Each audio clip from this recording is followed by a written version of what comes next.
Hey WinFit fam, so this video is for the beginner runner or the runner who's has a few years under their belt, but they don't know what to do about strength. They know they should be doing it, but they don't know how to do it. And if this is you, if you look at a rack of weights and you're like, oh my gosh, I don't know where to start, I don't know what to do, get me out of here, then you're gonna like this video because I'm gonna answer some very common questions that beginner runners and some more advanced runners have about strength training because it's not nearly as hard as you think it is.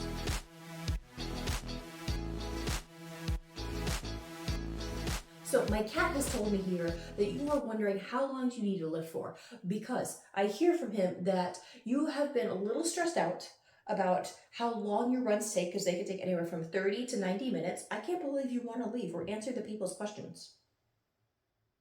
So you're very tight on time and you don't really have time to do the strength workout. I have good news for you. Your strength workout really only has to be 20 minutes. The trick here though is you need a quality workout with quality reps.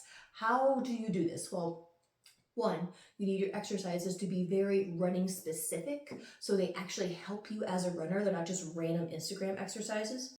You want to leave. Okay, fine, leave. And you have to be lifting heavy weights. We're going to talk more about this in future videos. But also, there is a trick you probably haven't been doing because I'm very bad at it myself. I try to sprint my weight workouts, and that's not how you're supposed to do it, okay?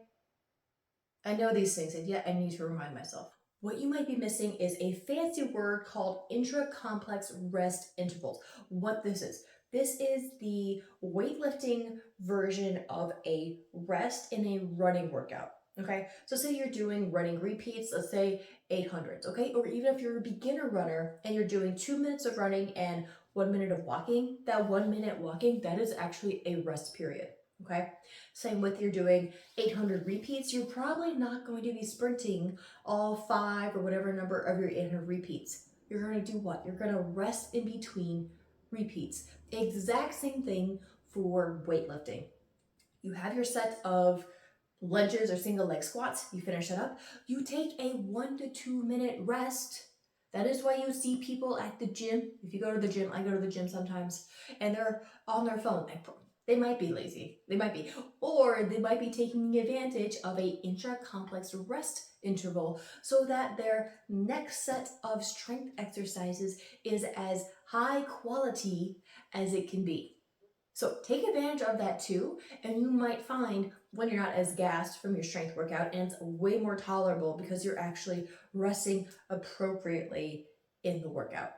Another question I get is, but how do I know if I'm doing the right exercises? How do I know if they're helping me? Because I go on Instagram or I Google this stuff and I either see the same 5 exercises over and over again, which I've been doing, but I don't understand if they help because I can't feel anything, or maybe they're just not that hard. Right? So let me give you some very specific guidelines that I use personally for my own cross-training strength workouts, and the same guidelines I use for giving any runner patient in the clinic, because I'm a physical therapist, or any runner client I give. Let me give you a small quote from a really good research paper that I found that will clarify exactly what you need to know as a runner, to know if your strength workout, your strength exercises are what you need them to be. Quote, training variables that have the greatest impact on running include multi-joint free weight exercises as compared to machine or single joint exercises, exercises with progressive and sufficient overload, exercises specific to the task of running, increased frequency of resistance training sessions. Now I promise these are not nearly as scary as they sound. Let's break them down very quickly. Multi-joint free weight exercises. What this means. A single joint exercise, what it's saying is not as effective, is a bicep curl, okay? That's the only joint involved. Now, if I turn my bicep curl into a shoulder overhead press, I now have at least 2 joints involved, okay? That is automatically multi-joint. The reason this is a little bit better than machines at the gym are a good gateway to getting into things. However, you don't run with a machine. Does that make sense? You want to make your strength exercises as specific to running as possible. That way your body creates strength and then knows how to use that strength within the same manner, which is running, which happens to also cover point number 3 in this little quote. Exercises specific to running. There you go, now you know. Let's back up and do points 2 and 4. Exercises with progressive and sufficient overload. What this means is, my chair keeps popping and I am so sorry. Okay, exercises that progressively get harder and harder. This could typically mean you use heavier and heavier weights, okay? Let's say you do lunges and you hold on to, like walking lunges, and you use 10-pound dumbbells. The next week you try to go to 15. I don't recommend it. That might be a bit much. It would be a bit much for me, I'm not gonna lie, okay? But the point is, you are progressively, consistently trying to lift heavier and heavier. This does not mean every session. That's where a specific training protocol, training plan comes into play. But now you at least understand the concept. You are overloading. You are constantly increasing the weight. You only get stronger by lifting heavier things. And the last one, increased frequency of resistance training sessions. It sounds like what it is, okay? If you only do 1 a week, do 2 a week. If you only do 1 a month, please do 1 at least every week. There are certain times in your training where you will increase the strength sessions and then decrease the strength sessions, and that is okay. What this point is saying is, overall, to improve your running, you actually get serious and consistent about doing the strength work. But you're still asking, that's nice, Marie, but I still don't know if my exercises are running specific like you're talking about. Like, how do I know I'm doing the right thing? Okay, so just so you know, I actually have a workout planned for you. It's in my blog post. I will leave that in the description box below. But let me give you the rubric, the guidelines that I ran these exercises through, and I always refer back to. It helps me get super specific about exercises that I give you.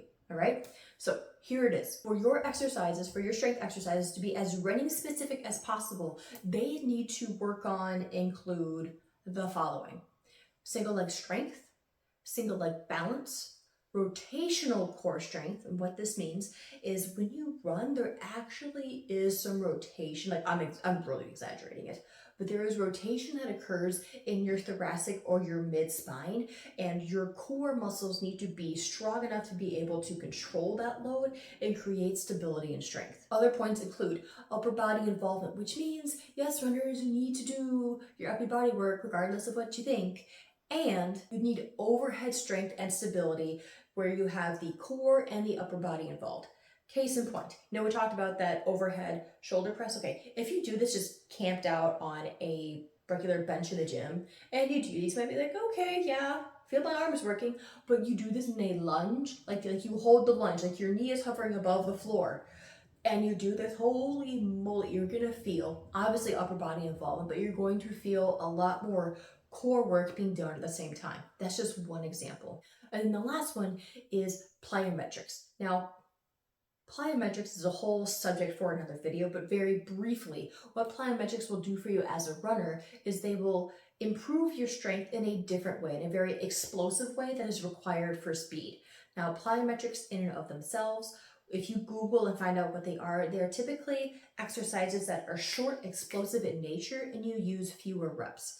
Like I said before, you build this type of strength and it helps make you a faster runner. If you are ready to grab my free workout that I have that includes majority of these points, it's gotta be at least 95%, okay? I have that for you in my blog post this week, description, blah, blah, blah. The link is in the description box below. Go grab that for yourself. That way you can get started immediately on transforming your running progress and your running performance, because that is what we are all about here.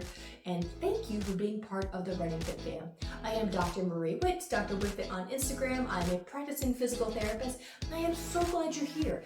And so that you can get more awesome running information like this, please subscribe and become part of the Running Fit fam. And I can't wait to see you in the next video. Dare to train differently. Okay, can we try this again? Can we try this video again where I actually record the whole thing? Because that would be amazing. I'm gonna blame the cat. Did you do that, Meow Meow? Did you switch my camera from video to photo so I couldn't record? Because that's what I think happened. We're gonna blame the cat. Dude, why are you trying to get in the closet? Huh? There's nothing in there for you. Nothing in there for you. Yeah. Yeah. Come here. Try not to hit your head on the desk. Say hi to the people. Say hi to the YouTube fam. Yeah. Okay, we're gonna start the video with the cat.